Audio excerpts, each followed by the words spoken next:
আজকে আমাদের এই মাগরিবের পরের যে হযরত মৌলানা ফরহাদ আহমদ সালেশ্বরী হুজুর জামে মাদানিয়া আঙ্গুরা মোহাম্মদপুরের গুরুত্বপূর্ণ শিক্ষক, উনি যে আলোচনাগুলো করছেন ইলমে দিন সম্পর্কে, কি মনে করেন এই আলোচনাগুলো আমাদের জন্য ফায়দামন্দ না বেফায়দা?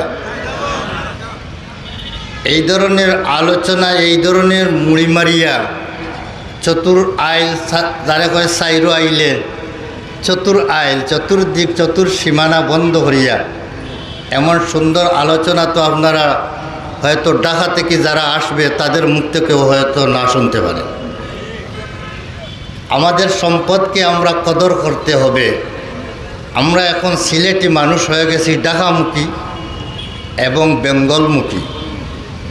মনে করি আমরা যদি সাপুড়ির টান না হয় তাহলে মহফিলও হইল না। সাপুড়ির টান শোনার জন্য অনেক মানুষ আসে, আমি ওদেরকে সাপুড়ি বলি। যারা লম্বা লম্বা টান দিয়ে মানুষকে দোলা করার জন্য ওয়াজ করে ওদেরকে আমি সাপুড়ি বলি।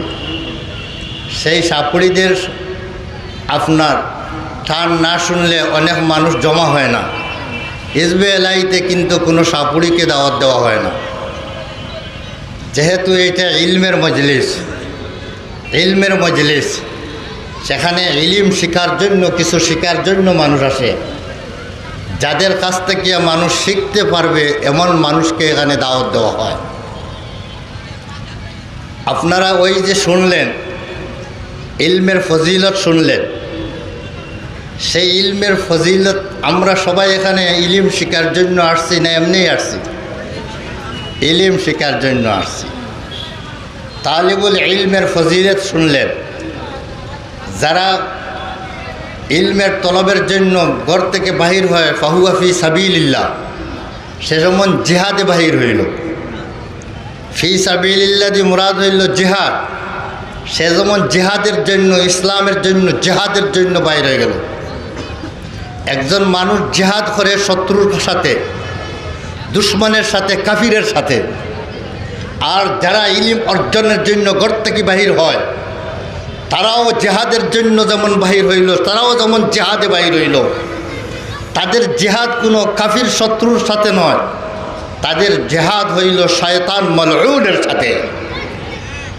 কারণ ইলম না শিখলে শয়তান মালউনের ধোঁকা থেকে বাঁচা সম্ভব হবে না। শয়তান মালউনের সাথে লড়াই করতে হলে আপনার ইলমের প্রয়োজন হবে। তাই যারা ইলম শিখার জন্য বাহির হইল, যারা শত্রুর জন্য মোকাবেলায়, কাফিরের মোকাবেলায় ময়দানের মধ্যে তলোয়ার নিয়ে, বন্দুক নিয়ে, রাইফেল নিয়ে, কামান মেশিন নিয়ে যারা জিহাদের ময়দানে বাহির হয়, তারা যেভাবে জিহাদের ময়দানে অবতীর্ণ হয়ে যে সওয়াব অর্জন করে, যারা ইলম অর্জনের জন্য ঘর থেকে বের হয়ে যায়, আল্লাহ পাক তাদের নামায় আমালে সেই ধরনের সওয়াব দিয়ে দেন। তাহলে আমরাও যারা মাদ্রাসায় পড়তে যাইতে পারলাম না, আমরাও সেই সওয়াব পাওয়ার সুযোগ আছে নি না নাই? সেই সওয়াব পাওয়ার সুযোগ আছে নি না নাই? আমরা যে এই ধরনের ওয়াজ মাহফিল, তাফসীর মাহফিল, যেখানের মধ্যে গুরুত্বপূর্ণ মুহাক্কিকিন উলামায়ে কেরাম আলোচনা করবেন, সেই জায়গার মধ্যে আপনি যদি যান, ইলম শিখার উদ্দেশ্যে করতে গিয়ে যদি বাহির হন, তাহলে আপনিও এই মুহূর্তে তালিবুল ইলমের লিস্টে আপনার নাম লেখা হইল। একদল তালিবুল ইলম আছেন সাময়িক, ওই যে আপনারা আসছেন এখন সাময়িক তালিবুল ইলম হয়ে গেছেন, সাময়িক তালিবুল ইলম হয়ে গেছেন। তাই আপনাদের আশাটাও সেই যেমন খারাজা ফি সাবিলিল্লাহ, যেমন আপনারা আল্লাহর রাস্তায় জিহাদের মধ্যে বাহির হয়েছে, এইটার সব আপনাদের নামায় আমালে দেওয়া হবে। 2 নম্বর কথা হইল ফিরিস্তারা ওই যারা তালিবুল ইলম হয়, ইলম অর্জনের জন্য যারা বাহির হয়, তাদের পায়ের নিচে নূরের আল্লাহ, তাদের সম্মানার্থে আল্লাহ পাক নূরের ফিরিস্তাকে রাস্তায় রাস্তায় হুকুম দিয়ে দেন, তারা পর বিছাইয়া, তাদের ডানা বিছাইয়া ওই তালিবুল ইলমদের পায়ের নিচে, ওদেরকে পায়ের নিচে বিছাইয়া দেন। আপনারা তো আসছেন মাটির উপরে মনে করছেন মাটির উপরে পিসের উপরে পাড়া মারছেন, কিন্তু এটা মাটির উপরে নয়, বরং আপনাদের পাড়াটা যদি তলবে ইলিম শিকার জন্য যদি আসিয়া থাকেন, ঘর থেকে যদি বাহির হয়ে থাকেন, তাহলে আপনাদের পাড়া আপনাদের পায়ের পাটা মাটির উপরে পড়ে নাই, বরং আপনাদের পা পড়ছে নুরানি ফিরিস্তাদের ডানার উপরে। আপনারা দেখেন বিদেশ থেকে যখন বিদেশি কোনো সম্মানী মেহমান আসেন, যেমন আমেরিকার প্রেসিডেন্ট আমাদের বাংলাদেশ আসছেন, আমেরিকার প্রেসিডেন্ট বাংলাদেশ আসলে এয়ারপোর্ট থেকে আপনার সার্কিট হাউস পর্যন্ত এখানের মধ্যে মেহমানখানার মধ্যে যখন নিয়ে আসা হয়, সেই সময় এয়ারপোর্ট থেকে সার্কিট হাউস পর্যন্ত সমস্ত রাস্তাটা আপনার লাল বিছানা দিয়া, আপনার কার্পেটিং করিয়া সমস্ত রাস্তাটা গাড়িয়ে কার্পেটের উপরে দিয়ে আসে। যত সম্মানী মেহমান হয় তার জন্য অত বেশি সম্মানী ব্যবস্থা করা হয়। এটা আমরা দুনিয়ার মধ্যে দেখি। তাহলে আল্লাহর কাছে সম্মানী মেহমান খারাপ, আল্লাহর কাছে সম্মানী মেহমান হইলেন সবচেয়ে বড় সম্মানী মেহমান হইলেন এই জমিনের মধ্যে যারা আল্লাহর দিন শিখে, যারা আল্লাহর দিন অর্জন করেন, তারা সবচেয়ে বেশি আল্লাহর কাছে সম্মানী ব্যক্তি। আমরা যারা ইলিম শিখার জন্য ওয়াজ মাহফিলে যাই, তফসিরে যাই, তারা যখন শিখার জন্য যাইব তখন আমরা হয়ে যাইব সাময়িক তালিবুল ইলিম, তখন আমাদের পায়ের নিচেও এই ধরনের নূরের ফিরিস্তার ডানা আমাদের পায়ের নিচে বিছাইয়া ওরা দিবে। তাহলে এই ধরনের মর্যাদা আমরা হাসিল করতে চাই না। আমরা সাময়িকভাবেই হইলেও তালিবুল ইলিমের লিস্টের মধ্যে আমরা আসতে চাই না। যদি আমরা তালিবুল ইলিম বনতে চাই, তাহলে আমাদের নিয়তকে প্রথম দুরুস্ত করতে হবে, নিয়তকে সঠিক করতে হবে।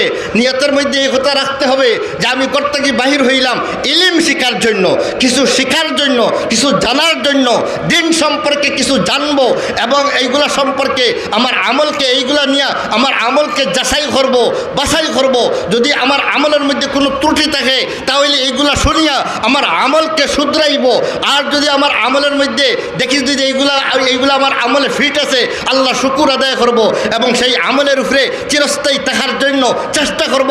এই ধরনের নিয়ত করিয়া যদি ঘর থেকে একজন বাইর হয়, সেই ব্যক্তির নামও তালিবুল ইলমের লিস্টে হয়ে যায়।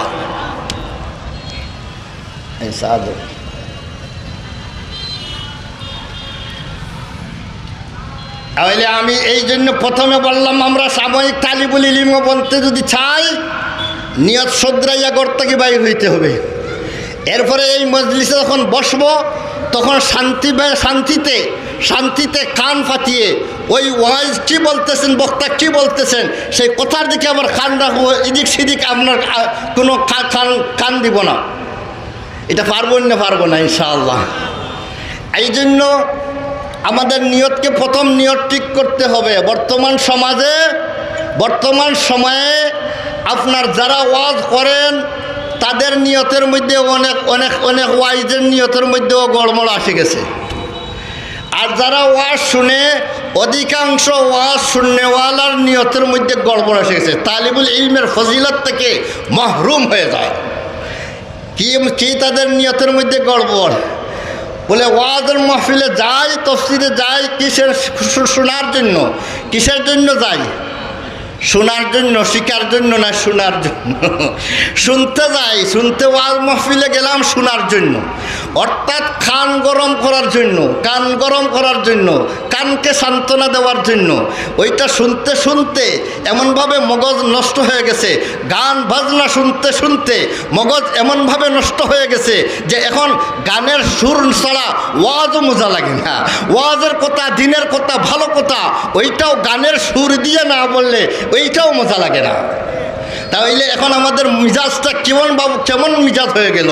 শুনতে শাইরে এখন কি সুন্দর বলছে শাইরে, শুনতে নগমা হায় মাহফিলে বেদাত কো, শুনতে নগমা হায় মাহফিলে বেদাত কো, কান বহরা হো গিয়া দিল বদমজা হোনে কো হ্যায়।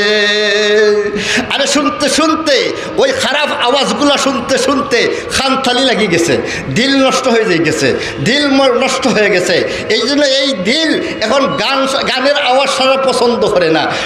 সবসময় মোবাইলে গান শুনতেছে, সবসময় আটতে ফিরতে গানের সুর শুনতেছে। এই জন্য গানের সুরওয়ালা কোনো যদি বক্তা আসে তাহলে একটু সময় খান গরম করার জন্য, এই সুরটা শোনার জন্য, বড় মজার সুর, এটার আওয়াজটা বড় মজা লাগে, সুরটা বড় ভালো লাগে। এই জন্য সুর শোনার জন্য সুরের পাগল একদল আছে, ওরা হইল আসলে গানের পাগল। ওই গানের পাগলরা আসবে যখন সুরওয়ালা কেউ আসবে, তাহলে ওরা যে ওয়াজের মাহফিলে যদি আসিয়া ভিড় করে দেখবেন পিন্ডালে আর জারতেছে না, সব দিকে খালি মানুষ আর মানুষ। ওরার মধ্যে কেউ কোনো সওয়াব পাবে? কোনো সওয়াব পাবে? তালিবুল ইলমের লিস্টে ওদের নাম হবে। যারা তালিবুল ইলম বনতে হলে, মর্যাদাশীল ব্যক্তি বনতে গেলে নিয়তকে দুরুস্ত করে ওয়াজ মাহফিলে যদি আসতে পারি, তাহলে তাফসীর মাহফিলে আসতে হলে আমরা সেই তালিবুল ইলমের মর্যাদা অর্জন করতে পারবো।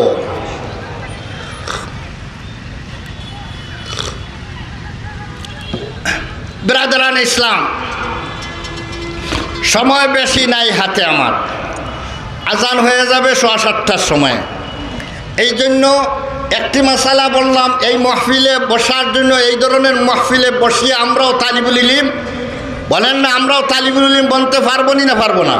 আমরা সবাই তালিবুল ইলমের লিস্টে নাম আমাদের লেখাইতে পারবো না? পারবো না? যখন কোনো ওয়াজে যাইব, কোনো মুহাক্কিক আলিম, কোনো সহি আকিদার আলিমের মাহফিলে যখন যাইব কিছু সহি কথা শোনার জন্য, শেখার জন্য, তখন আমার নাম হয়ে যাবে তালিবুল ইলমের লিস্টে। বসতে হবে শিখার নিয়তে, উঠতে হবে শিখার নিয়তে। এখন আসি আমাদের দুই একটি মাসআলা, আমি আরও দুই একটি মাসআলা আলোচনা করি।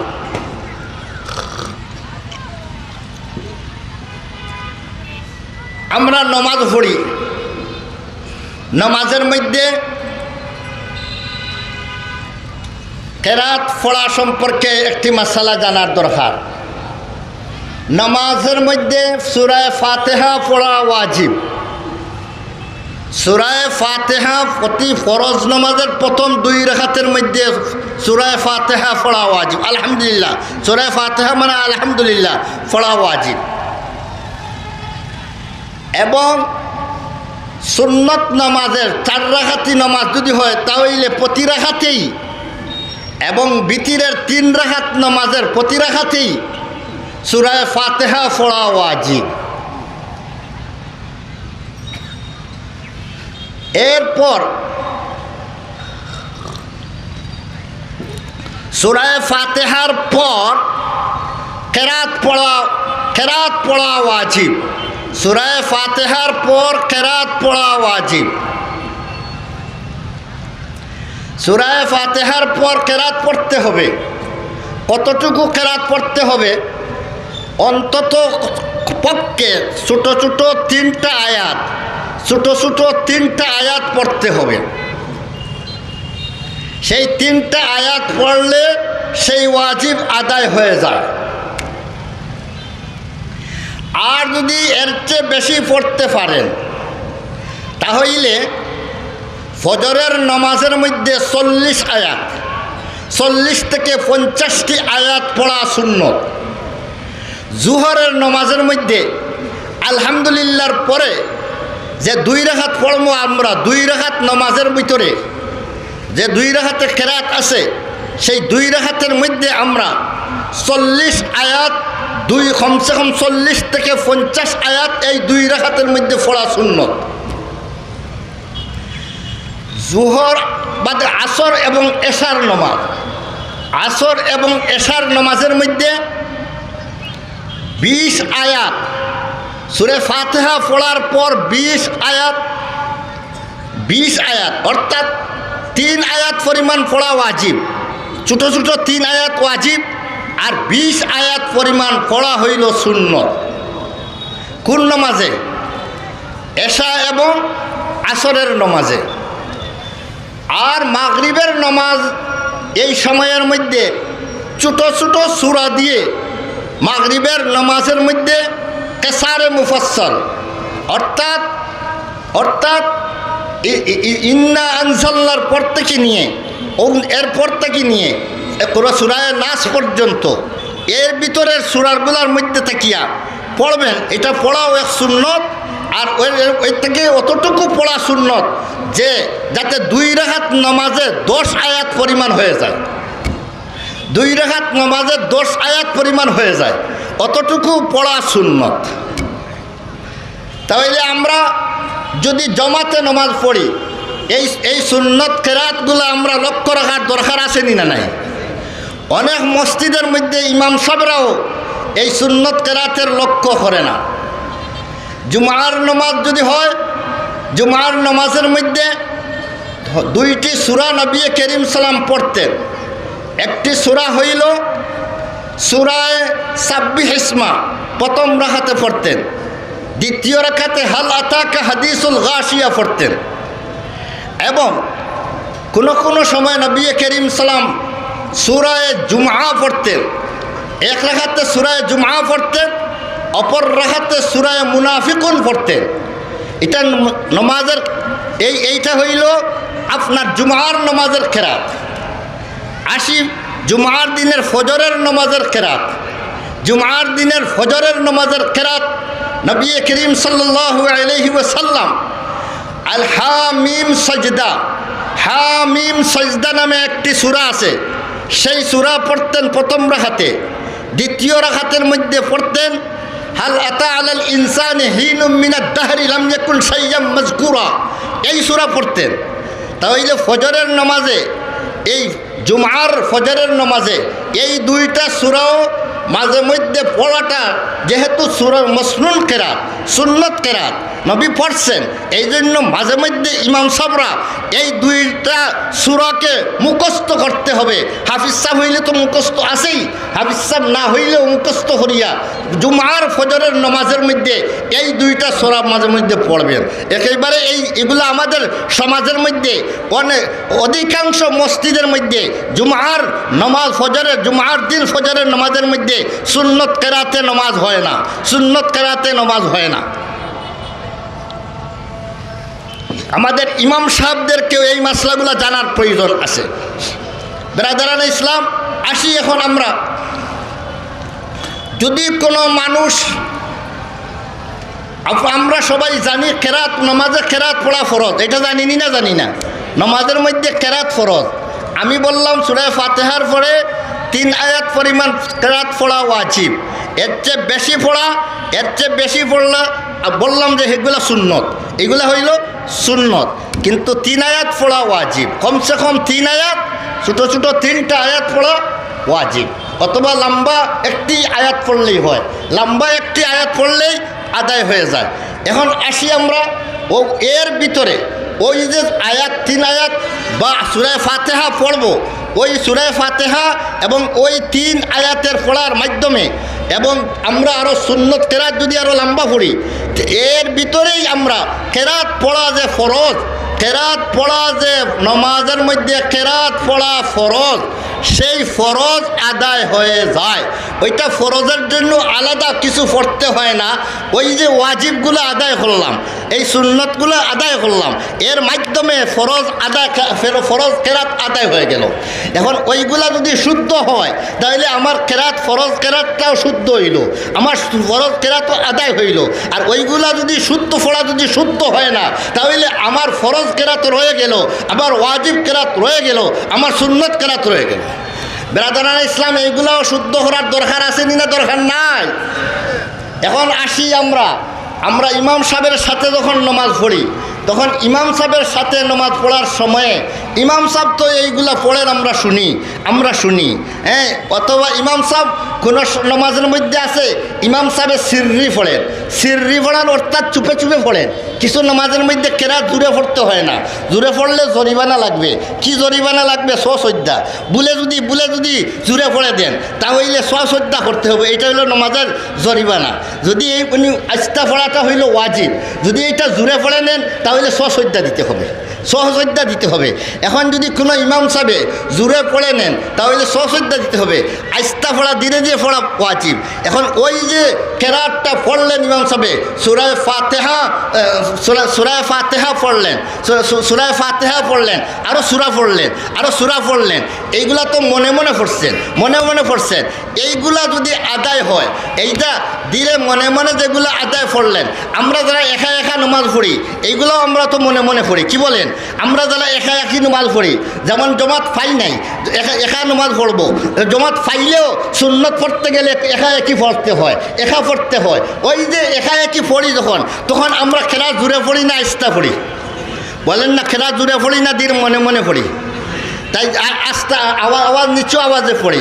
ওই কেরাতটা কতটুকু আওয়াজ দিয়া পড়তে হবে এইটার মধ্যে শতকরা আমি বলবো শতকরা 95% মানুষ এইটার মধ্যে গাফলতির মধ্যে আছে, যার কারণে শতকরা 95% নমাজ যদি বলা যায় শুদ্ধ হইতেছে না, তাহলে এটা ভুল হবে না। বলবেন হুজুর আজকে তো ওয়াজে আইয়ারা বিপদ হলো।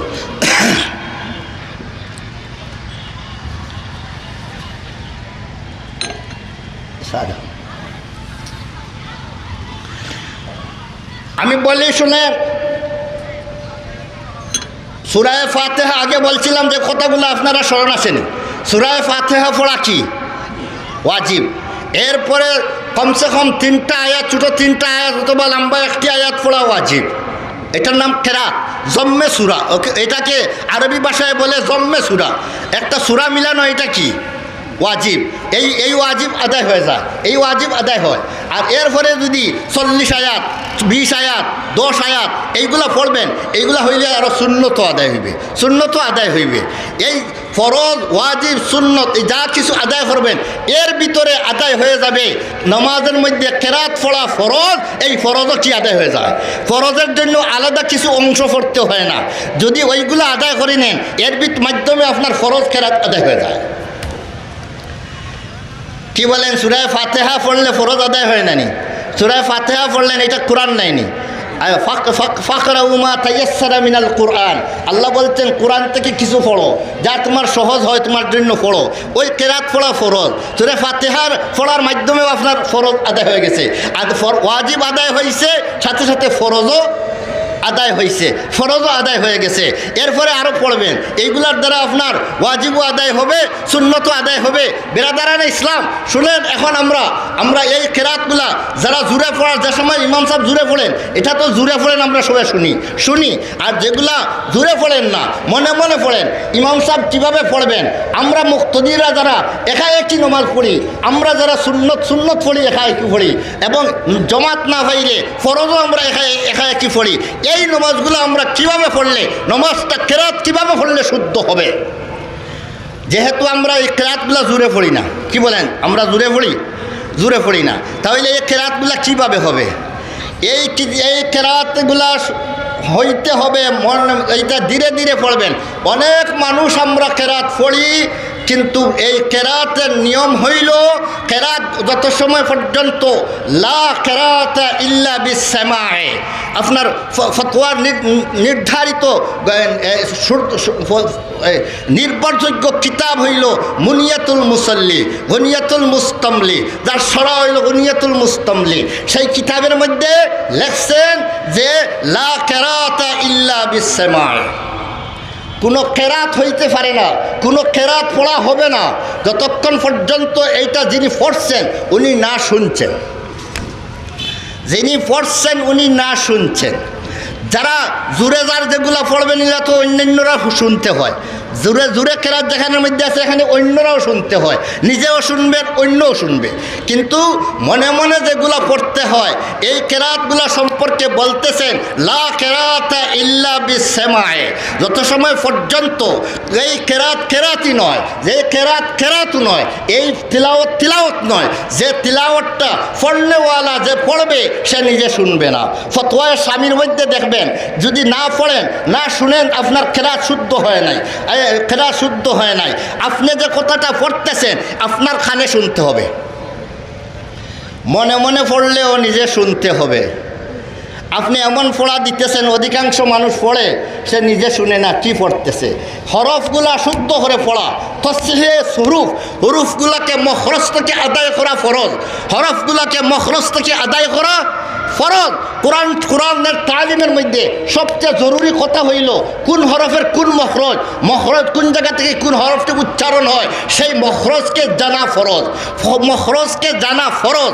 এবং মখরজ থেকে হরফটাকে উচ্চারিত হয়েছে কি না এইটা লক্ষ্য রাখতে হইব, আবার হরফটা উচ্চারণ মখরজ থেকে হইল কি না।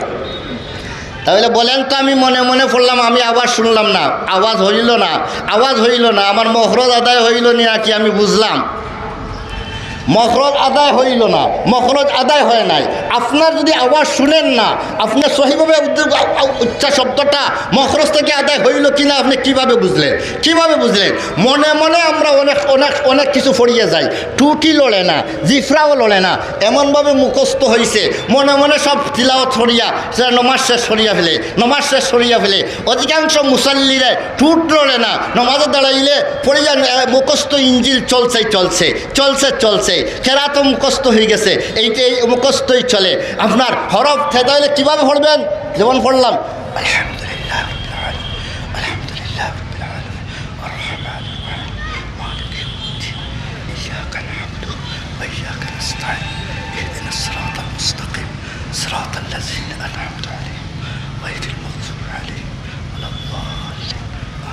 এটা মাখির সামনে হওয়ার কারণে আপনারাও আমার পড়া শুনে গেছে।